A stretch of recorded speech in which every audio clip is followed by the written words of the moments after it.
Good morning, শুভ সকাল। কেমন আছেন আপনারা সবাই? নিশ্চয়ই খুব ভালো আছেন, আমিও খুব ভালো আছি। আজ বুধবার, ঘড়ির কাঁটা 10:30টার ঘরে। বাবা, এই ঘড়ির দিকে তাকাচ্ছি, এটা কবে বন্ধ হয়ে পড়ে রয়েছে। দোকানে দিলে হয়তো ঠিক হতো, কিন্তু ওই সময়টাই তো কারণ নেই। আমি কোন দোকানে দিতে হয় জানি না। আর ইন্দ্র বাদ দিন, আজকে সকাল সকাল একটা শাড়ি পরে নিয়েছি। কিছুদিন ধরে ঘুম থেকে ওঠার পরে আমার দিনগুলো কেমন একঘেয়ে একঘেয়ে লাগছে। মানে সকাল থেকেই মনে হচ্ছে দূর, ওই তো রান্নাবাড়ি করব, খাবো দাবো, একটুখানি শোবো, বিকেলে মন চাইলে বাইরে বেরোবো, এর বাইরে আমার আর কোনো কাজই নেই। তারপরে নিজের মুখটা নিজের কাছে একঘেয়ে লাগছে। মনে হয় সেই পুরোনো নাইটিগুলো পরে বন্ধুদের সামনে আসছি, আর ভাল লাগছে না। তবে ওগুলো তো ভালো আছে, ফেলে দিতে পারছি না। তা কী করব? একটু পরিবর্তন আনার জন্য শাড়ি পরে নিয়েছি। তবে ব্লাউজটা ঢিলা। এই 6খানা ব্লাউজ কিনেছিলাম 500 টাকা দিয়ে মিশো অ্যাপ থেকে। গায়ে অনেকটাই বড়, আর ফেরত দিইনি। একটুখানি বড় সড়ো হলে মানে ধুলে একদম ফিটিংস হয়ে যাবে, বুঝেছ? এখন এটা ধোয়া পড়েনি। তো চলুন বন্ধু, গাছগুলো কি সুন্দর তত্তর করে উঠেছে। এবারে নিচের ঘরে যাই, সকালের খাওয়া দাওয়া সেরে দুপুরে কি রান্না হবে সেই আলোচনা। তবে শাড়ি পরা কিন্তু একটা ঝামেলা, জানেন? এদিক দিয়ে টানো, ওদিক দিয়ে টানো, এক আলাদা চাকরি। তবে যাই হোক, একটুখানি অদল বদল করলে মন ভালো লাগে। আমার যতদিন না রান্নাঘরটা হচ্ছে ততদিন ওই মনের মধ্যে যে অস্থির ভাবটা, সেটা যাবে না, জানেন? কবে ভাঙবে, কবে ঠিক হবে সেই দিনক্ষণ তো একদম সেট। কিন্তু রান্নাঘরটা আমার মনের মতন হবে কি না, ওই যখন গড়বে তখন আমার কথা ইন্দ্র কানে নেবে কি না, সেই নিয়ে একটুখানি। আজকে সকালবেলা রুটিওয়ালা কাকা এসেছিল অনেক দিন পর, তাও 9টা 9:30টার সময়। বাড়ির গেট খুলতে খুলতে উনি হাওয়া, নাহলে আজকে একটা পাউরুটি রাখতাম, জানো? আমার মেয়েটা যে কি খাবে, ছাতু খেলে অম্বল হয়। তারপরে এই প্রোটিন এক্সট্রা আনিয়ে রেখেছে, দেখুন কৌটো ধরাই রয়েছে, ওটা খেতে ওর ভালো লাগে না। তাহলে আমি কি দেব? আমি এই এদের পেটের চিন্তা করতে করতেই না হাফ পাগল হয়ে গেছি। এখন কিছুই মনে রাখতে পারি না। এখনও যদি ওই চিন্তা ভাবনা না ছাড়ি, ফুল পাগল হয়ে যাব। এই যাদের জন্য পাগল হব তারাই আমাকে পাগলা গরদে দিয়ে আসবে, বুঝেছ? আমি আর কারোর পেট নিয়ে চিন্তা করব না।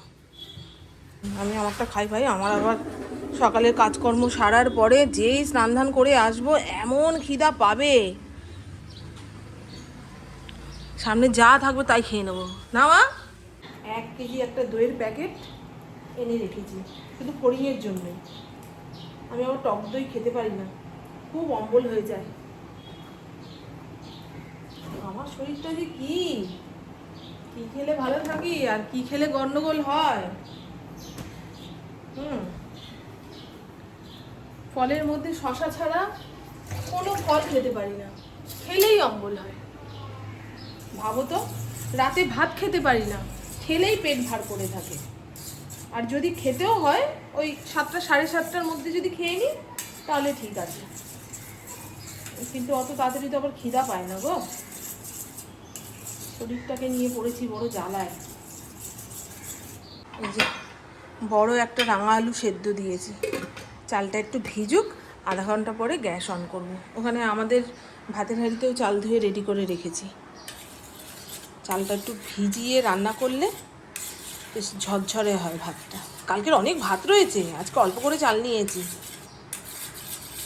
দুপুরে না বাসি ভাত খেতে ইচ্ছা করে না, যতই মাইক্রো ওভেনে গরম করে একদম টাটকা টাটকা বানিয়ে ফেলি না কেন। চলো, এই হলো ফড়িংয়ের দহি। অল্প একটু জল দিয়ে ঘন করে গুলে দিয়েছি। নে মা, খা, খেয়ে নে, খা। একটু পরে আবার ভাত দিয়ে দেবো। দেখুন তো, তাকানো যাচ্ছে বাইরে? এই দেখুন, দেখেছেন?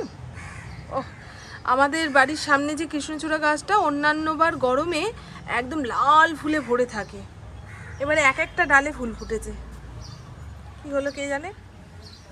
আমার ফুলের মধ্যে কৃষ্ণচূড়া ফুল যে কি ভালো লাগে, বিশেষ করে দূর থেকে দেখতে। মা ছাড়াও জীবনে কেউ নেই, কেউ নেই। মা ছাড়া অনাথ গো। চলো ঘরে চলো, ঘরে চলো, ঘরে চলো। সুজাতা এই যে বাসন কোসন মেজে দিয়ে গেছে। সবজি কেটে কুটে রেডি করে নিই, ঝপাঝপ রান্না হয়ে যাবে। পাখার নিচে বসে এই সমস্ত করতে হবে, বুঝেছো? আর আপনাদের দেখাই, আমাদের ছাদ বাগানের সবেদা গাছ থেকে যে সবেদাটা পেরে এনেছিলাম, তো তখন শক্ত ছিল, প্লাস্টিকে ভরে ইন্দ্র চালের ড্রামে রেখেছে, এখন নরম হয়েছে। প্লাস্টিকে ভরে না রাখলে ধরুন পেকে যেত, মনে থাকতো না, তাহলে রস গড়িয়ে চাল নষ্ট করে দিত, সেই জন্য প্লাস্টিক। মা এখনও তো টাইট গো, ঢ্যাঁড়সটা একটু জলে ভিজিয়ে রাখি, তাহলে তাজা হবে। অনেকদিন এনে রেখেছে তো, শুটকো মেরে গেছে। তাছাড়াও ঢ্যাঁড়স না ধুয়ে কাটতে নেই, কাটার পরে ধুতে গেলে একদম লিললিরি হয়ে যাবে। কেমন হয়ে যাবে? লিললিরি। ইচ্ছা হলো। হ্যাঁ, ব্লাউজের কালারগুলো এত ভালো। শাড়ি নেই তো বেশি, মানে একদম পিওর কটনের শাড়ি আমার নেই, কেনা হয় না। এখন বাড়িতে যত ছোটোখাটো পুজো থাকবে সেখানে এরকম ছাপা শাড়ি কিনে এনে এনে পরবো, বুঝলেন? তাহলেই কয়েকটা হয়ে যাবে, মন চাইলে মাঝে মধ্যে পরতে পারবো। ভারী শাড়ি পরা যায় না, কিছুক্ষণের বেশি গায়ে থাকলেই মনে হয় ওরে বাবারে বাবা কতক্ষণে ওই শাড়ি খুলবো। তবে এগুলো একদম পাতলা পাতলা, তারপরে ব্লাউজটাও ঢিলা। কি গো, এই দেখুন বন্ধু, আমার রান্না বান্না প্রায় শেষের দিকে। ঘড়ির কাঁটা ওই 1:10-15 ঘরে ঝমঝম করে বৃষ্টি নেমেছে। এটাই চেয়েছিলাম, এই একটানা গরম, তারপরে তাপানো রোদ থাকলে না মনের ভেতরে একঘেয়েমি চলে আসে, তখন মনে হয় ওয়েদারের পরিবর্তন হোক, বুঝেছেন? তবে রান্নাটা আরেকটু তাড়াতাড়ি সেরে ফেলতে পারলে ভালো হতো, জানলার সামনে বসে বৃষ্টিটা দেখতে পারতাম। আর একটুখানি বাকি আছে, 2%।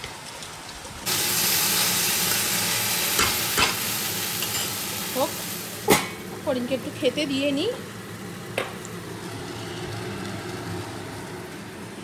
রান্নাঘর ঠিক করবে বলে জানলা কাপড়ও কিছু পরিষ্কার করছি না, জানো। আমার রান্না বান্না কমপ্লিট, রান্নাঘরও সাপটে নিয়েছি। এখন এঁঠো বাসনগুলো ধুয়ে গামলার মধ্যে উপর দিতে পারলেই মোটামুটি দুপুরের কাজ শেষ। আবার সুজাতা যখন বাসন মাজতে আসবে তখন বিছানা থেকে নেমে আমার ঘরের যেটুকু কাজকর্ম সেটুকু সারতে সারতেই সন্ধ্যা লেগে যায়। সন্ধ্যা পুজো দিয়ে ব্যাস বসে থাকো। ওই সন্ধ্যের পরের টাইমটা যে আমার কি বোরিং লাগে বোঝাতে পারবো না। তখন মনে হয় আমার হাতে সময় অনেক বেশি, কাজ কিছুই নেই। সে যাই হোক, এতক্ষণ খবর শুনছিলাম। আগে কালকে রাশিবাসীটা দেখিয়ে নিই, ঠিক আছে? ওই চচ্চড়ি করেছিলাম ডাঁটা আলু কুমড়ো বেগুন দিয়ে, একটুখানি রয়েছে। ইন্দ্রর খুব ভালো লেগেছে এই চচ্চড়িটা, আমাকে বলেছে আমার জন্যই রেখে দেবে। আমি ঠিক আছে, তোমার জন্যই রেখে দেবো, খাওয়ার টাইমে গরম করে দিলেই হবে। ওই একটুখানি চচ্চড়ি রয়েছে। কালকের মাছের কালিয়া করেছিলাম, এক টুকরো মাছের কালিয়া রয়েছে, ইন্দ্রকেই দেবো, গরম করে দেবো মাইক্রোওভেনে। আর এখানে রাঙা আলু ভাতে কাসুন্দি কাঁচা লঙ্কা কাঁচা তেল দিয়ে মেখে রেখে দিয়েছি। কাসুন্দি দিয়ে মাখলে তবেই ভালো লাগে, একটুখানি লঙ্কা পোড়া দিলে ভালো হতো, এখন আর দিতে ইচ্ছে করছে না, কাঁচা লঙ্কা দিয়ে চটকে রেখে দিয়েছি। হঠাৎ করে একটু বৃষ্টি হলো তো, এখন পুরো চারিদিক গরমে পুড়ে যাচ্ছে। এই যে ঢ্যাঁড়স আলু ভাজা, একটুখানি নরম নরম করেই ভেজেছি, কড়কড়া হয়ে গেলে খেতে ভালো লাগে না। আর এই হলো উচ্ছে কুমড়ো বটি। এর আগের দিন উচ্ছে কুমড়ো বটি খাচ্ছিলাম যখন, কেউ জিজ্ঞাসা করেছিলেন এটা কি করে রান্না করো। কড়াইয়ের মধ্যে সর্ষের তেল, সর্ষে আর শুকনো লঙ্কা ফোড়ন দিয়ে উচ্ছেটা একটু নাড়িয়ে চাড়িয়ে নিয়ে ওই ডুমু ডুমু করে কেটে রাখা কুমড়োটা দিয়ে ভেজে নামিয়ে রাখলেই হয়ে যাবে। এই যে উচ্ছে কুমড়ো বটি, পরিমাণ মতন লবণ মিষ্টি হলুদ, ব্যাস এইটুকুই করে খাবেন, খুব ভালো লাগে। উচ্ছে কুমড়ো ভাজা না, উচ্ছে কুমড়ো বটি। ও ডালটা নেড়ে দেখাবো, দাঁড়ান। ওইভাবে দেখালে হয় কোনো দিন? বুঝবেন কি করে কী দিয়ে ডাল করেছি?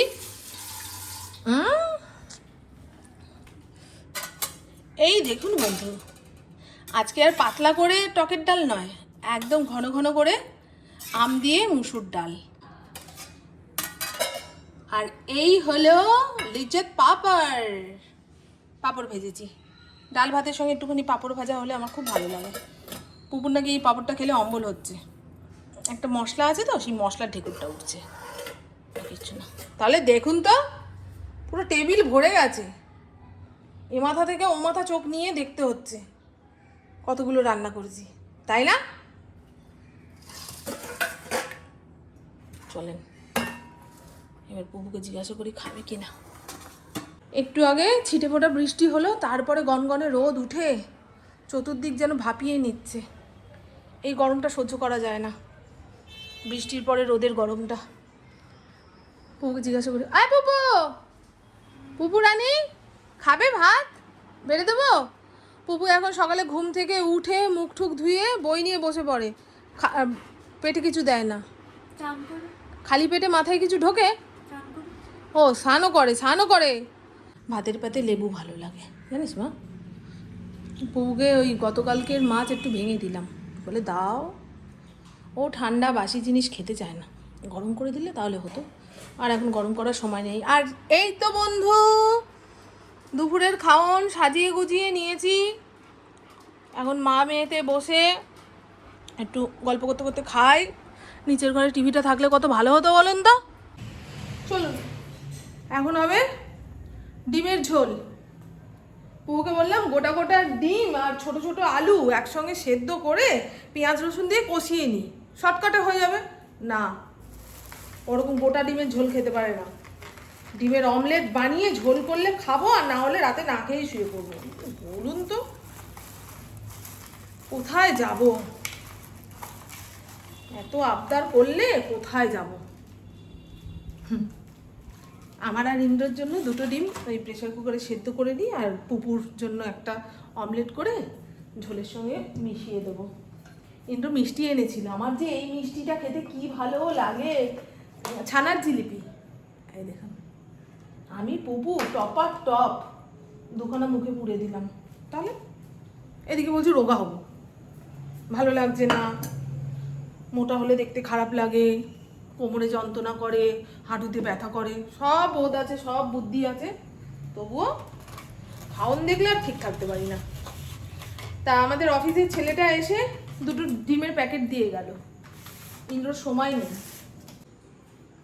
গুনে গুনে আলু দেবো, মাথা পিছু 3টে করে। আর এই যে দুটো ডিম প্রেশার কুকারের মধ্যে নিয়ে নিয়েছি। ডিমটা তো ধোয়া হলো না গো। আজকে দুপুরে এই ফড়িংয়ের ভাতটা যে প্রেশার কুকারে করেছি সেটা খালি করা হয়নি, খালি করে দিলে সুজাতা মেজে দিতে পারত।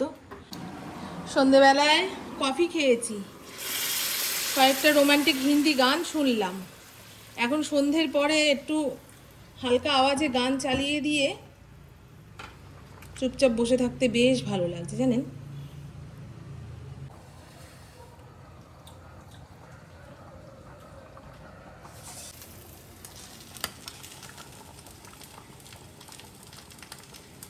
এসে গেছে আমার বাড়ির ভাড়াটে, এসে গেছে। এরপরে আমার কাজকর্ম বলতে এই ওয়াশিং মেশিনে জামা কাপড়গুলো বের করে নিয়েছি, এগুলো বালতিতে ভরে ওপরের ঘরে নিয়ে যাব। এখন মেলতে পারলে মেলবো, আর না হলে কাল সকালে দেখা যাবে। এখন মেলে কোনো লাভ নেই। তারপরে গা ধোবো। বৃষ্টি হয়ে চতুর্দিক ঠান্ডা হলো, তবে এখন গুমোট একটা গরম লাগছে, ভাল লাগছে না, অস্থির অস্থির লাগছে। মনে হয় গায়ে জল না দিলে রাতের ঘুমটা আসবে না। তবে ট্যাঙ্কির ওপরে বৃষ্টির জল পড়েছে তো, ট্যাঙ্কির জল ঠান্ডা হয়ে থাকবে। চলুন বন্ধু, হ্যাঁ আমার বকবক আজকের মতন এইটুকুই। আপনারা সবাই খুব খুব খুব ভালো থাকবেন, নিজের শরীরে খেয়াল রাখবেন, সুস্থ থাকবেন, আর অল টাইম স্মাইল করতে হবে। টাটা, খুব ভালো থাকবেন, আশেপাশে সবাইকে ভালো রাখবেন। শুধু একা ভালো থাকলে হবে না, আশেপাশে সবাইকে ভালো না রাখলে দেখবেন ওই হাহাকারে কান মাথা ধরে যাবে। তাই নিজেকেও ভালো রাখতে হবে, আর চারপাশে সবাইকেও ভালো রাখার চেষ্টা করতে হবে।